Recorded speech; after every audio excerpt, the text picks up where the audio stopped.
All right, folks, go ahead and title your notes with work. That's the title of the problems that we're going to do, and then go ahead and get down the formulas needed to do these problems. All right, now that you have those formulas down, I just want to highlight the fact that gravity is 9.8. In fact, that's 9.8 meters per second squared. That's a number that you might have memorized if you took physics. All right, moving on. Here's our problem.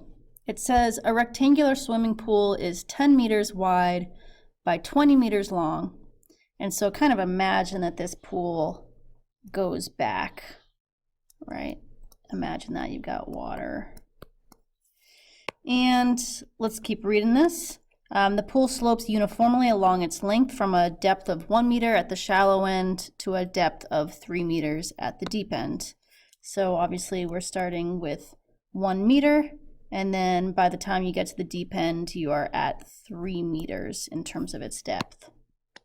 Assuming the pool is full, set up the integral that shows how much work is done to pump the water completely out of the pool to a level that is 0.1 meters above the top of the pool. So in other words, we're pulling the water all the way out and we just have to get maybe over the lip of the pool by 0.1 meters. So when you're doing this, you don't have to compute the amount of work done, you just have to set up the integral, and you do need to know that the density of water is 997 kilograms per meters cubed. So I'm just taking a slice of this pool and I'm pulling it out for us to talk about. And I want to talk about what dy represents and what dv represents. Obviously, we've got a width of the pool that is 20, that's this right here. Okay, and then we also have the depth of the pool, that's right there, was 10. Kind of, this shape is like right here. Okay, and then the thickness of the rectangular prism that I'm kind of pulling out here is dy, and that represents an infinitesimally small, an extremely small height. Okay, now what does dv represent? That actually represents the volume of one of these really small cross sections here, one of these really small rectangular prisms. So to write this down, dy represents a very small height of your rectangular prism, and your dv represents the volume of one of these cross sections.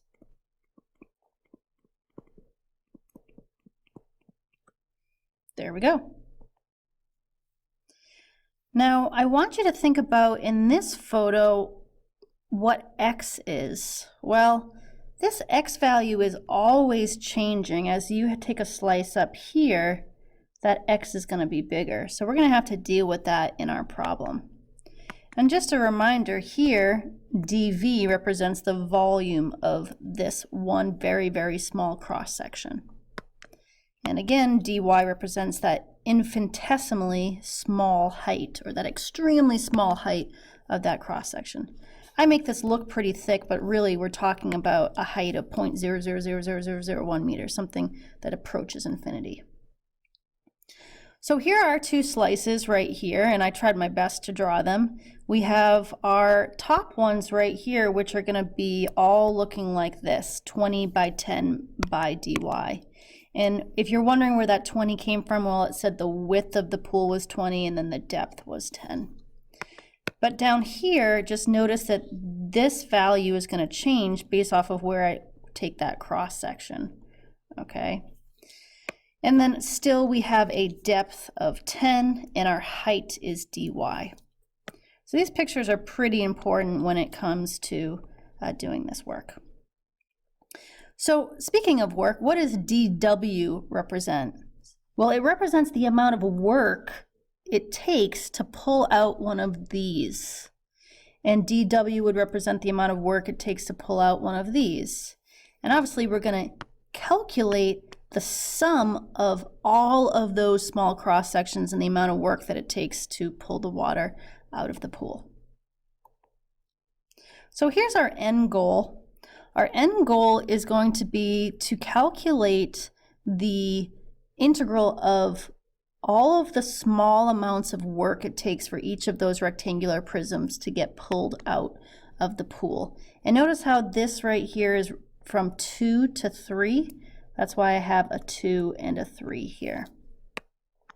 So notice that this is in terms of y. This is my y-axis. So we're actually going to have dw in terms of y. We're then going to have to add up the integral from 0 to 2 for the amount of work that it takes to pull each rectangular prism out here. And so our final answer is going to be 2 integrals. One is going to be the amount of work to pull out these rectangles, and the other integral represents the amount of work to pull out those rectangular prisms. I know this is very conceptual.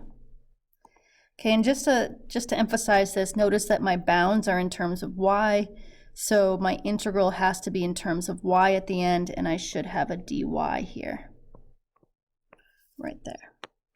I'm going to get rid of that because it doesn't help with the conceptual knowledge, but just know that that needs to be in terms of y. All right, so let's go ahead and actually start solving this problem. We're going to calculate this right here. And this is quite the process. So my recommendation is, again, to pause the video and get steps 1 through 9 down here. So I need you to read through all of this. I'm not going to do it for you because I want to make sure this video isn't epically long.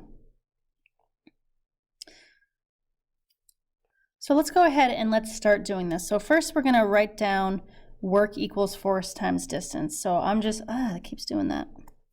Work equals force times distance. That's step 1. Second step is to write down force equals mass times acceleration. Now my third step is to solve for mass. Mass equals volume times density. So let's go ahead and do that. So my mass is going to be equal to my volume. Now my volume we talked about is going to be dV. Okay, that's the volume of a really small slice. And my density is going to be given to me in this problem. Got to go all the way back. It says that my density is 997. So I'm going to have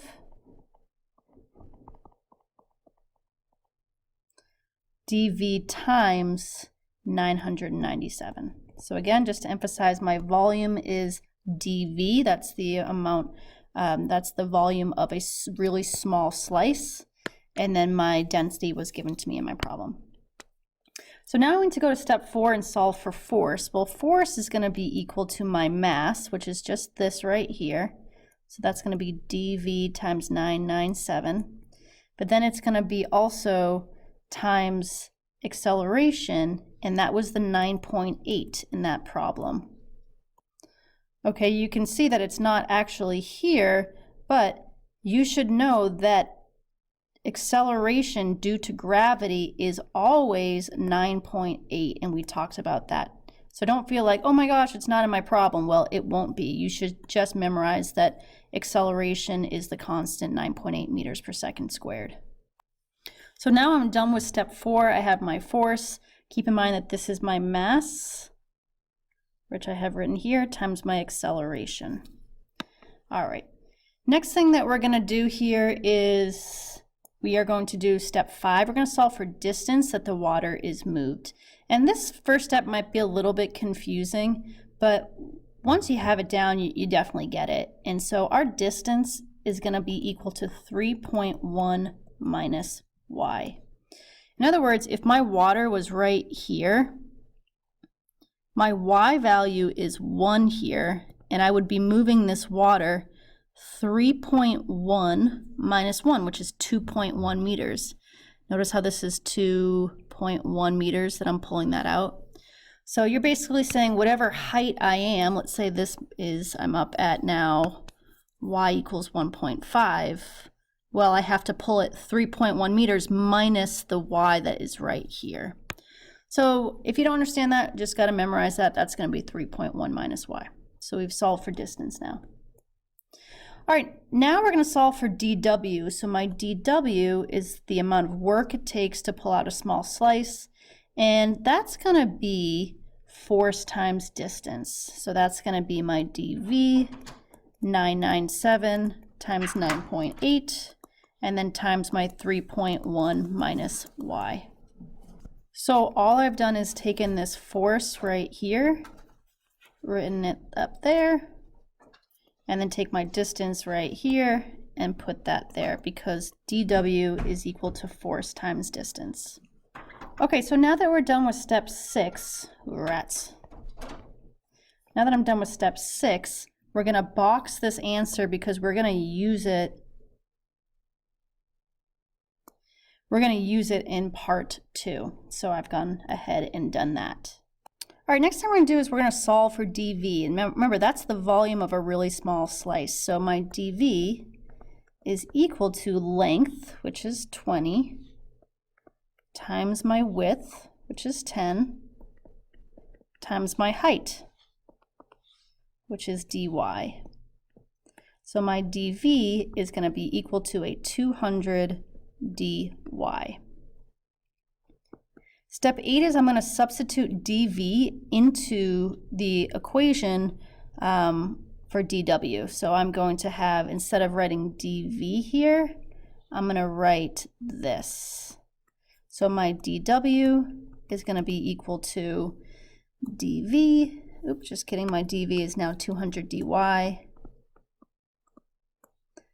997, 9.8. 3.1 minus y.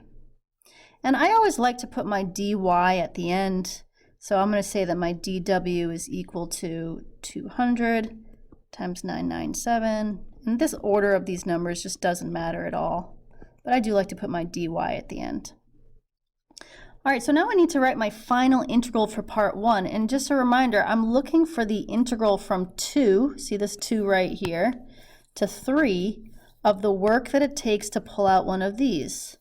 So my final integral for this is going to be, I'm going to put it up here so I have room for my next problem. Actually, no, I'm going to keep it here.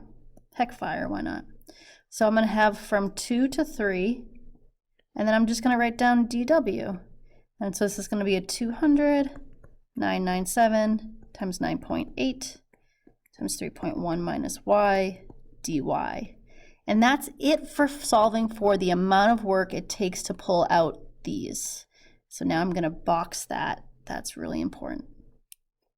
So I can go ahead and check off step 9. We have written the final integral for part 1. So that's part 1. If you want to write this right here, this is the part 1 answer.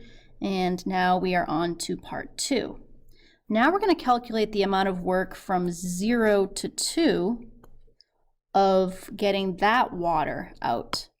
And so these are the steps, and there's less, and I would take a second to get these down. Although maybe I'll be nice and print them out for you. So the step 1 is going to be to go back to the equation you balked on step 6 right here. And then you're going to write that down again.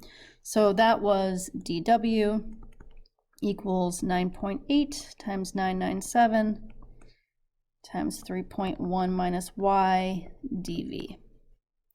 All right, so that's good. Now we have to solve for dV again. So dV is length times width times height. So my dV is going to be length times width times height. It's going to be a 10x dy. Now that's kind of a problem because we have an x here and a y here.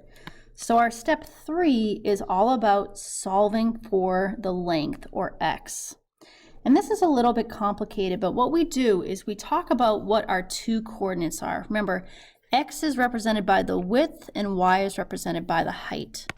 So there are 2 coordinates that we can write. One is at the top of the prism, one is at the bottom. So in this case, we have x is 20 and y is 2. That is this right here. Here my x is equal to 20 when my y is equal to 2. All right, and so my coordinate is obviously 20, 2 because it's always x, y. So we've got 20, 2. Now, what about when the water is right here at the very bottom? Well, here my x would be 0. I've got no width and I've got no height.